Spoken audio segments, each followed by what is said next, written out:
The thunder cracked like a whip across the Seattle sky, shaking my apartment walls as if the heavens themselves were unraveling.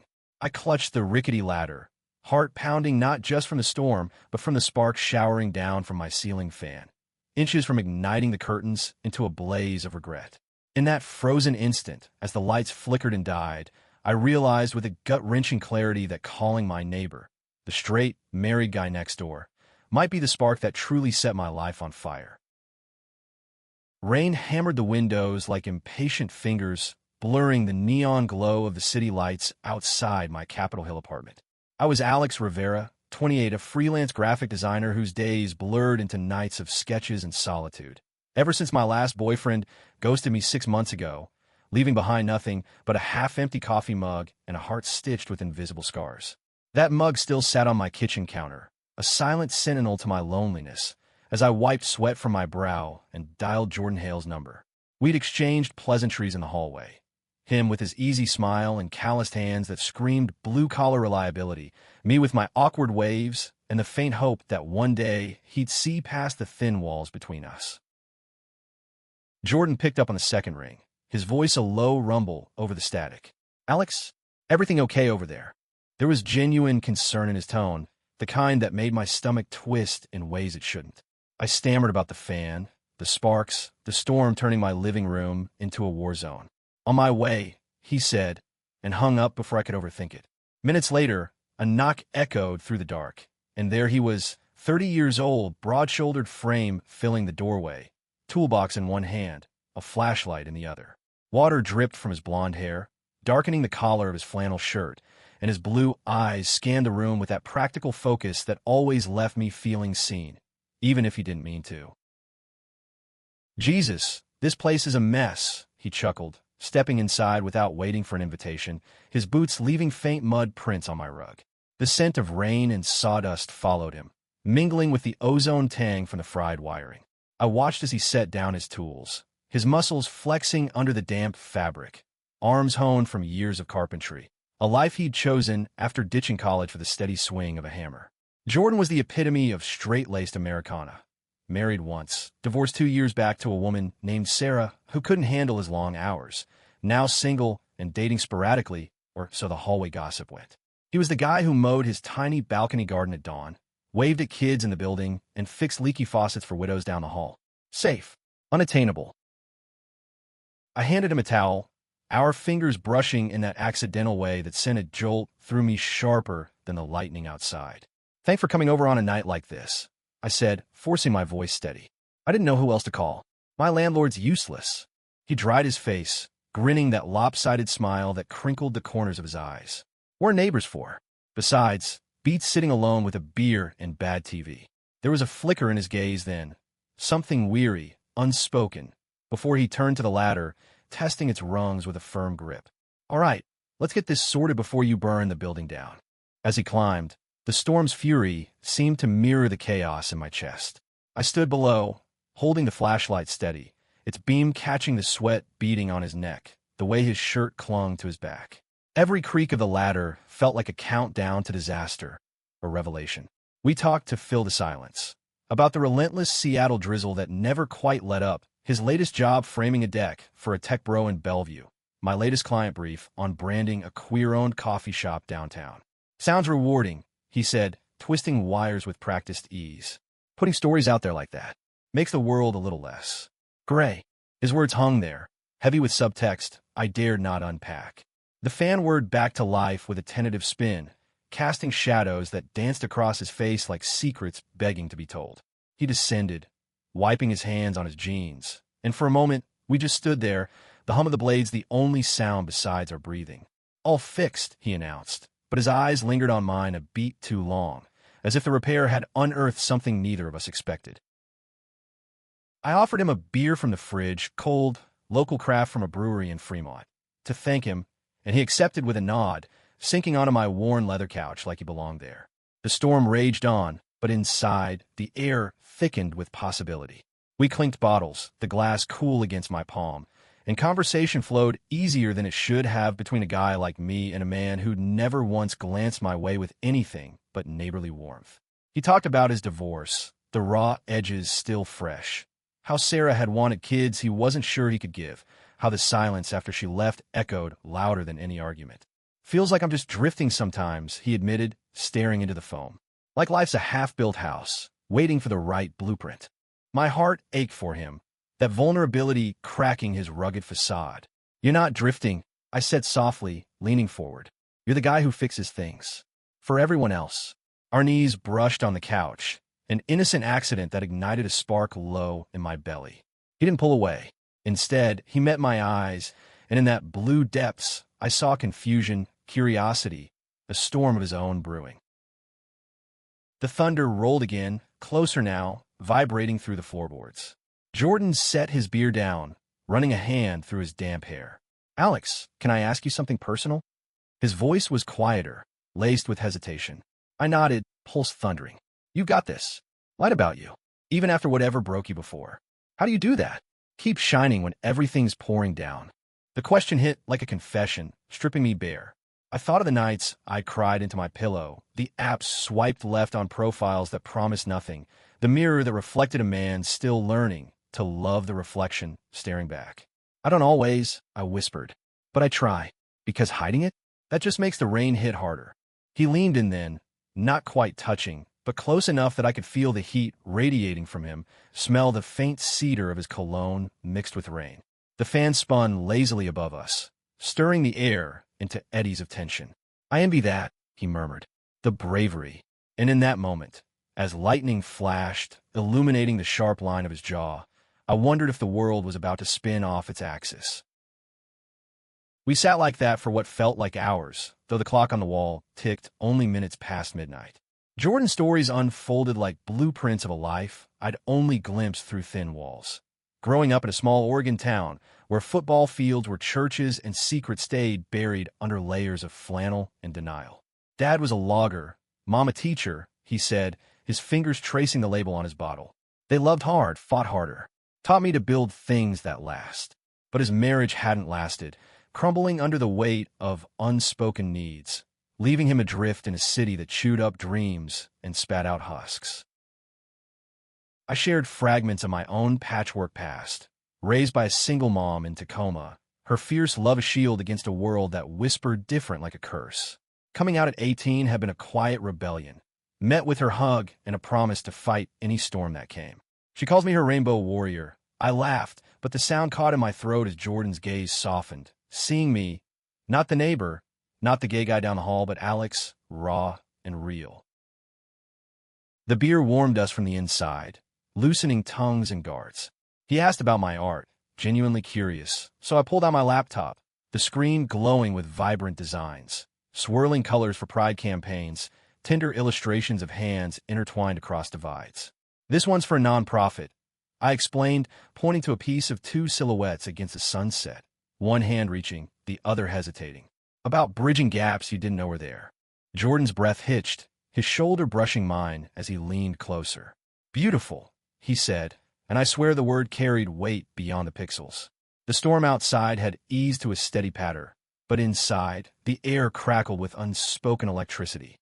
He turned to me, face inches away, and for a heartbeat, I thought he might close the distance. Instead, he pulled back, clearing his throat. It's late. I should head out before the roads flood. Disappointment crashed over me like a wave, but I masked it with a smile. Yeah, of course. Thanks again, Jordan, for everything. He stood, gathering his tools, but paused at the door, hand on the knob. Rain glistened on the hallway light, casting him in a halo that made my chest tighten. Hey, Alex, rain check on that beer sometime? When it's not trying to drown us. My laugh was shaky. Anytime. He nodded, stepping into the night, and as the door clicked shut, the fan's blades whispered above me, mocking the spin I'd felt in my soul. I sank onto the couch, replaying every glance, every brush of skin. What had just happened? Or what hadn't? The city hummed beyond my window, indifferent to the fault line cracking through my heart. Sleep evaded me that night, the fan's hum a relentless reminder of his presence next door. By morning, the sun pierced the clouds in rare Seattle fashion, gilding the coffee shops and street art of Capitol Hill. I threw myself into work, sketching feverishly to drown the what-ifs. But Jordan's face bled into every line, his easy grin, the vulnerability in his voice. Was it just the storm, The beer, the isolation that made him linger? Or had I imagined the heat in his eyes? Days blurred into a rhythm of avoidance and accidental encounters. I'd hear his door open and close, the thud of boots on the stairs, and I'd peek through the peephole like a teenager with a crush. Once in the laundry room, our eyes met over the dryers, him folding flannel shirts, me pretending to sort socks. "Fan holding up?" he asked, that grin flashing. "Like a champ," I replied, heat rising to my cheeks. We chatted about nothing. The Mariners' losing streak, a new taco truck on Pike Street, until he shouldered his basket and left, the air between us humming with unfinished sentences. A week later, the universe conspired again. My sink backed up, a gurgling mess of last night's pasta water, and pride be damned, I texted him. "Plumbing SOS?" His reply was instant. "Be there in 10. When he arrived, sleeves rolled up, a faint stubble shadowing his jaw, I felt that pull again, magnetic and terrifying. He dove under the sink, wrench in hand, while I perched on a stool, handing him tools like a surgical assistant in love. "You're a lifesaver," I said as water flowed freely once more. He emerged, wiping his forehead with the back of his hand, and accepted the iced tea I offered. We migrated to the balcony, overlooking the bustling street below, vendors hawking flowers, cyclists weaving through pedestrians. Seattle in summer was a brief miracle, all blooming hydrangeas and fairy horns echoing from the sound. Jordan leaned on the railing, tea sweating in the heat. "Ever think about getting out of here?" he asked suddenly. "This city, it's alive, but it grinds you down." I shook my head. "It's home, messy but mine." Our arms touched on the rail, and neither moved. The conversation dipped deeper. His fear of turning 35 without a legacy, my quiet terror of forever alone. "You won't be," he said fiercely, turning to face me. "Someone's going to see you, Alex. Really see you." The intensity in his voice stole my breath. His hand rested on the rail near mine, fingers inches from crossing the line. Thunder rumbled distantly, a promise of storms yet to come. "Jordan," I started, but he shook his head, a shadow crossing his face. "Can't," he whispered, though his body screamed otherwise. He pulled away, draining his tea. "Gotta run, job site calls." And just like that, he was gone, leaving me with the echo of what might have been. The ache settled in my bones after that, a dull throb that colored every brushstroke, every late-night scroll through profiles that paled in comparison. I threw myself into a new project, a mural for a local LGBTQ center, vibrant strokes of acceptance and desire intertwined. But Jordan haunted the edges, a flash of blue in the sky, the scent of cedar on the breeze. Friends noticed, dragging me to a drag brunch at Nummo's, where sequins and sass drowned the longing for a night. "Honey, that neighbor sounds like trouble wrapped in flannel," my best friend Mia teased, her eyeliner sharp as her wit. "Straight guys don't fix sinks at midnight unless they're curious." I laughed it off, but her words burrowed deep. Was he? Or was I projecting my own spin onto a man content with his straight and narrow path? The doubt festered, culminating one rainy Thursday when I heard voices through the wall, his, low and heated, arguing with someone on the phone. "Sarah," I guessed, her name slipping like a shard through the plaster. "It's not that simple," he snapped, and my heart clenched for him, for us both, tangled in threads we hadn't chosen. That night, unable to sleep, I paced my living room, the fan mocking me with its steady whirl. A knock came, soft, hesitant. I opened the door to Jordan, disheveled, eyes red-rimmed, a bottle of whiskey in hand. "Couldn't sleep," he admitted, voice rough. "Mind if I?"